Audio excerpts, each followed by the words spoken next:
Tôi đã看到bây giờ một xe lưu vào lồng nó sẽ trong này chờ rồi cú là chỉ bao cái cười thế đó là một xe một chuột rồi cú mà để cho bây giờ phong duyệt trời của ca một xe hay lưu vào lồng nó mua đã chỉ là gì rồi ok.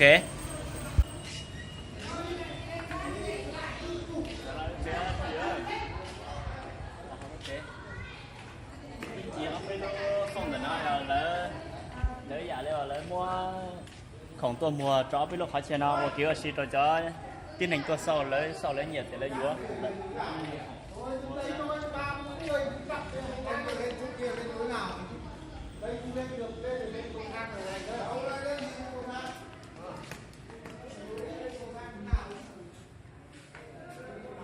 đây giống gì nè cái xem được không em đây rác canh mua chắc em mẹ chứ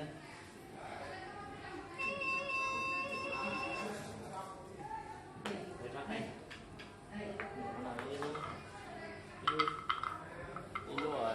rồi nhấn nhiều chuyên nhiều cho để chắc này nó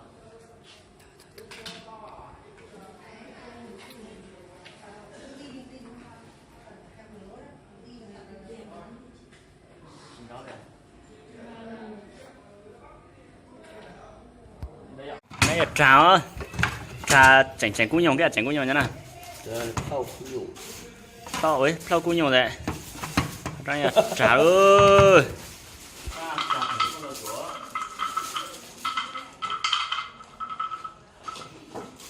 đây cái cú nhồng ta này còn một cái quên cái này bao nhiêu đấy anh ạ? Cái đây 500. 500 à? mới ở đây là chỉ sang là cái to kia. Cái to kia. Cái đây cái to kia bằng cái này. Cái đây 500 dưới.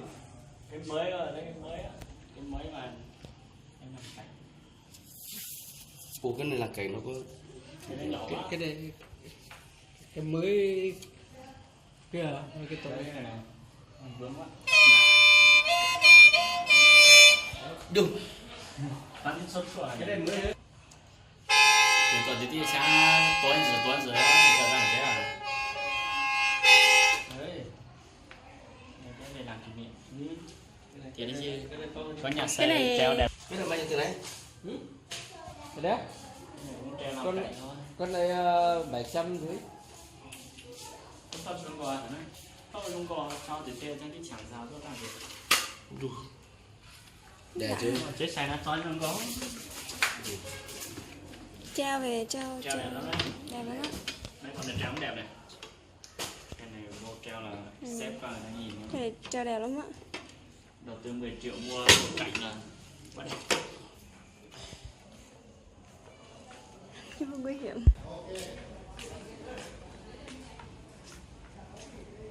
Đẹp quá. Giờ đây là rất thế thì tôi sẽ định nghĩa chỉ có rơi.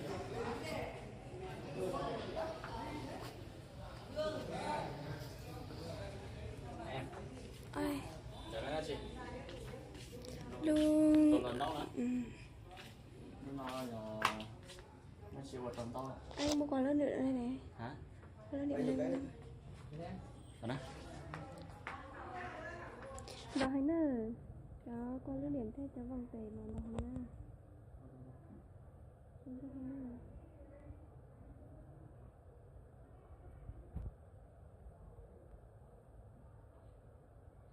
Hóa tường là người Mông hả?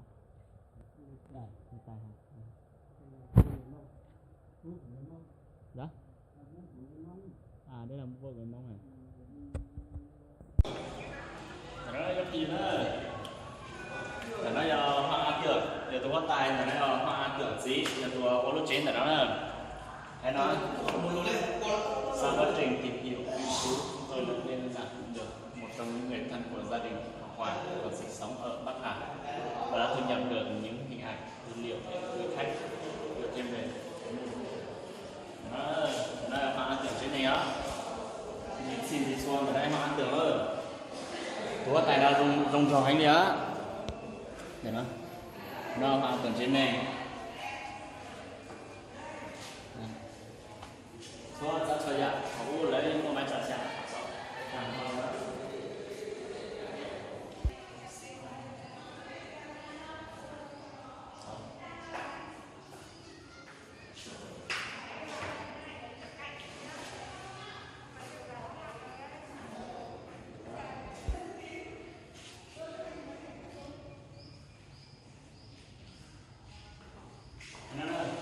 ở đây là cái chụp cục mông qua hồ lửa cho hồ bạn lòng nó một người phụ nữ mong là người làm trong dinh bánh này bánh nhỉ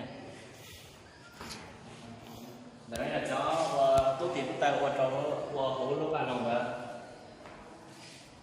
cho nó sản phẩm em không sợ cho tiền này hồ lửa này lợi tiền từ này là cái mông to nhé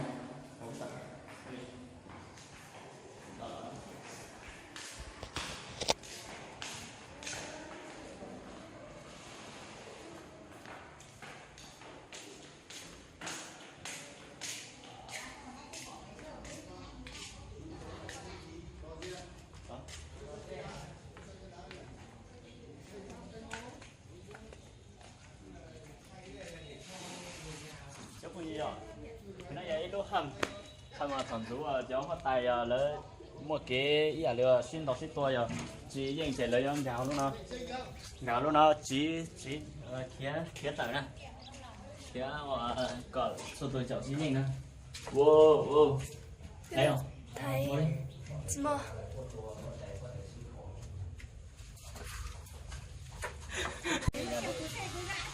anh cứ màu đỏ để quanh rồi nè này luôn gì còn anh này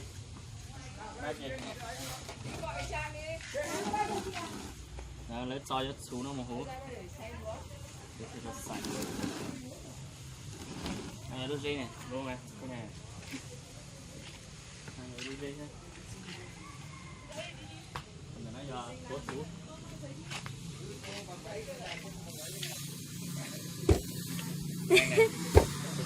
anh không phải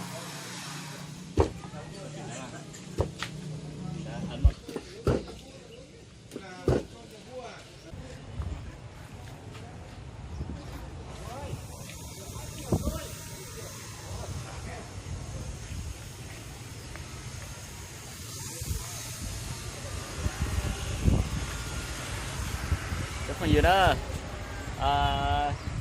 đợi lúc chơi năm này nhưng mà cho tiền này tôi xem đồ hay nữa đấy ạ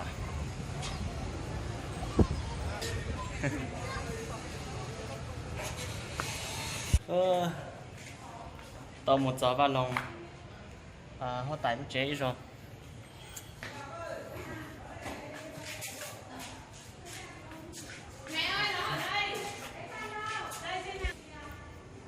để nó chế bây giờ không là chơi tụi này nó bị sai rồi sai rồi cái chơi này nó chỉ phải trong này trả đi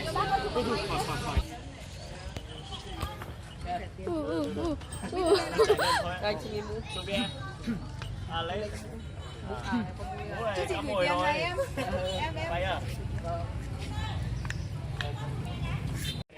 đẹp lắm, nó đẹp lắm. Loan loan loan. cầm cái dây này. Đấy đúng rồi, kéo trái kéo phải là do mình. Với tôi là không giật nhá, em nhá. Giật là nó xử mua là. Đấy, quay được đi được đấy, quay luôn. cẩn thận nhá, em thì nguy hiểm quá à.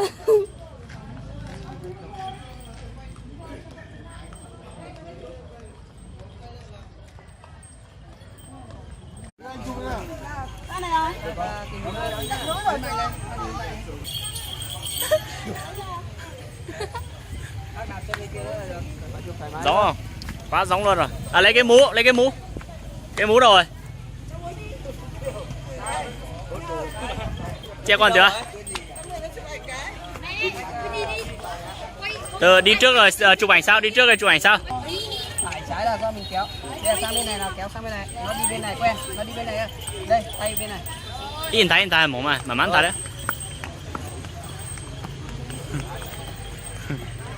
Ông bà ơi, cháu giờ cái ngừa đến cái Ngửa nhá, ngửa qua nhá. Xoay gì đấy? Ồ, má. Lấy cái súng, lấy cái súng rồi lấy cái múa.